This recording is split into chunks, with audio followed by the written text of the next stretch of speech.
ಇನ್ನು ಅಶಿಸ್ತು ತೋರಿಸಿದವರನ್ನ ಪಕ್ಷದಿಂದ ಹೊರಗೆ ಹಾಕಿ ಆದಷ್ಟು ಬೇಗ ನಮ್ಮ ವರಿಷ್ಠರು ಈ ತೀರ್ಮಾನವನ್ನು ತೆಗೆದುಕೋಬೇಕು ಅಂತ ಹೇಳಿ ಮತ್ತೊಮ್ಮೆ ಮಾಜಿ ಮುಖ್ಯಮಂತ್ರಿ ಡಿ.ವಿ. ಸದಾನಂದ ಗೌಡ ಮಾತಾಡಿದ್ದಾರೆ.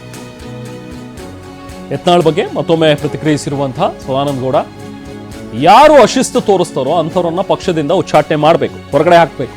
ಆದಷ್ಟು ಬೇಗ ನಮ್ಮ ವರಿಷ್ಠರು ತೀರ್ಮಾನ ತಗೋಬೇಕು. ಪ್ರತ್ಯೇಕ ಹೋರಾಟ ನಿಲ್ಲಿಸುವ ಕೆಲಸ ಮಾಡಬೇಕು. ಯಾಕಂದ್ರೆ ಅವರೇ ಒಂದ್ ಕಡೆಯಿಂದ ಹೋರಾಟ, ಇವ್ರು ಇನ್ನೊಂದ್ ಕಡೆ ಹೋರಾಟ ಅಂತ ಹೇಳಿದ್ರೆ ನಾವು ಬೀದಿಲಿ ನಗೆಪಾಟಲಿಗೆ ಈಡಾಗ್ತಾ ಇದ್ದೀವಿ. ಅಶಿಸ್ತಿನಿಂದಲೇ ಬಿಜೆಪಿ ಪಕ್ಷಕ್ಕೆ ಹಿನ್ನಡೆಯಾಗಿದೆ ಅಂತನೂ ಕೂಡ ಸದಾನಂದ ಗೌಡ ಮಾತಾಡಿದ್ದಾರೆ. ಇನ್ನು ಚಮಚಾಗಿರಿ ಮಾಡೋರಿಂದ ಪಕ್ಷ ಸಂಘಟನೆ ಆಗೋದಿಲ್ಲ, ದುಡ್ಡಿನ ಮೂಟೆ ತಂದ್ರೆ ಪಕ್ಷವನ್ನ ಸಂಘಟಿಸೋದಕ್ಕೆ ಆಗೋದಿಲ್ಲ. ಈ ವಿಚಾರವನ್ನ ಕೂಡ ಮಾತಾಡಿದರೆ ಮಾಜಿ ಮುಖ್ಯಮಂತ್ರಿ ಡಿ.ವಿ. ಸದಾನಂದ ಗೌಡ ಹೇಳಿರುವಂತಹ ವಿಚಾರ ಇದು. ನಮ್ಮ ಒಂದು ತಂಡ ಹೋಗಿದೆ, ಈಗ ನಮ್ಮ ವಿಪಕ್ಷದ ನಾಯಕರು ಕೂಡ ಹೋಗಿದ್ದಾರೆ, ನಮ್ಮ ಎಂಪಿಗಳು ಎಲ್ಲರೂ ಅಲ್ಲಿ ಇದ್ದಾರೆ, ನಮ್ಮ ಅಧ್ಯಕ್ಷರು ಮೊನ್ನೆ ಹೋಗಿ ಬಂದಿದ್ದಾರೆ.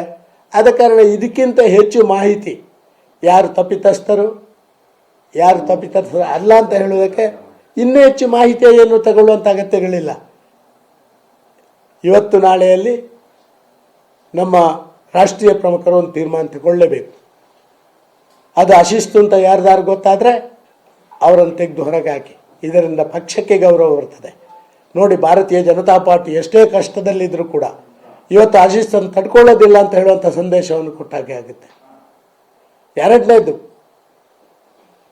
ಒಂದೇ ಇಶ್ಯೂನ ಬಗ್ಗೆ ಬೇರೆ ಬೇರೆ ಹೋರಾಟ ಮಾಡುವಂಥದ್ದನ್ನು ಅದನ್ನು ನಿಲ್ಲಿಸುವಂಥದ್ದಕ್ಕೆ ಆದೇಶ ಮಾಡಲೇಬೇಕು. ಒಂದು ರೀತಿ ಚಮಚಾಗಿರಿ ಮಾಡುವವರಿಂದಲೇ ಪಕ್ಷ ಯಶಸ್ವಿ ಆಗೋದಿಲ್ಲ. ಯಾರೋ ಬರೇ ದುಡ್ಡಿನ ಸಾಕಷ್ಟು ದುಡ್ಡಿದೆ ಅಂತ ಹೇಳುವಂಥ ದುಡ್ಡಿನ ಮೂಟೆ ಇಟ್ಕೊಂಡು ಬಂದವರಿಂದಲೇ ಪಕ್ಷ ಸಂಘಟನೆ ಆಗೋದಿಲ್ಲ. ಪಕ್ಷದ ಮೇಲೆ ಸಾರ್ವಜನಿಕ ವಲಯದಲ್ಲಿ ಒಳ್ಳೆ ಅಭಿಪ್ರಾಯಗಳು ಮೂಡಿ ಬರಬೇಕು. ಪಕ್ಷದಲ್ಲಿ ಸಾರ್ವಜನಿಕ ವಲಯದಲ್ಲಿ ಇವರು ಜನಸೇವೆ ಮಾಡಲಿಕ್ಕೆ ನಿಜವಾದಂಥ ಪ್ರಜಾತಂತ್ರ ವ್ಯವಸ್ಥೆಯಲ್ಲಿ ಅರ್ಹರು ಅಂತ ಹೇಳುವಂಥ ಆ ವಿಚಾರಗಳು ಹೋಗುವಂಥದ್ದಾಗಬೇಕು. ದಯವಿಟ್ಟು ಇದನ್ನು ಮಾಡುವಂಥ ಕೆಲಸಗಾರರು ಕರ್ನಾಟಕದಲ್ಲಿ ಆಗಬೇಕು. ಇವತ್ತು ಮಾಡಿ, ನಾನು ಇವತ್ತಿನ ನಿಮ್ಮ ಮೀಡಿಯಾದ ಮುಖಾಂತರ ನಂದು ಒಂದೇ ಒಂದು ಆಗ್ರಹ, ಕೇಂದ್ರದ ವರಿಷ್ಠರು ಡಿಲೇ ಮಾಡಬಾರ್ದು. ನಾವು ಈಗ ಕೊಚ್ಚೆಯಲ್ಲಿ ಬಿದ್ದಿದ್ದೀವಿ ಸರ್. ಇನ್ನು ನೀವು ನನ್ನಲ್ಲಿ ಪ್ರಶ್ನೆ ಕೇಳಿದರೆ ಎಲ್ಲಿ ಬೆನ್ನಲ್ಲಿ ಕೊಚ್ಚೆ ಆಗಿದೆಯೋ, ಕಾಲಲ್ಲಿ ಕೊಚ್ಚೆಯಲ್ಲೇ ಬಿದ್ದಿದ್ದೀವಿ, ನಾವು ಹೊರಳಾಡ್ತಾ ಇದ್ದೀವಿ. ಆದ ಕಾರಣ ಅದನ್ನು ಮತ್ತೆ ವಿಶ್ಲೇಷಣೆ ಮಾಡುವಂಥ ಅಗತ್ಯ ಇಲ್ಲ.